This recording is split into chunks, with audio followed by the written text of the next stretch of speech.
হরি বল, আর আমার এই চায়ের দোকানটার কি হবে? ওরে নোড়া রে, শীত পড়লে লোকজন এমনিতেই বেশি চা খাবে।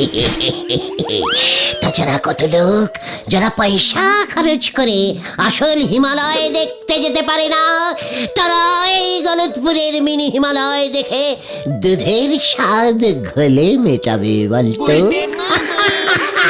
সেই সব পর্যটকরা তো তোর চায়ের দোকানেই আসবে চা খেতে। জয় বাবা হিমালয় কি জয়। বড় মামা, স্যার কোনো কথা বলছেন না কেন? ও স্যার, স্যার, ও স্যার। স্যার, ও স্যার, স্যার। দেখেছিস ঘতন, গলতপুরে হিমালয় হবে শুনেই স্যার কেমন হিমালয়ান ঋষিদের মতন ধ্যানে বসে গেছে। এ কি, এই স্যারের ধ্যান না ভাঙলে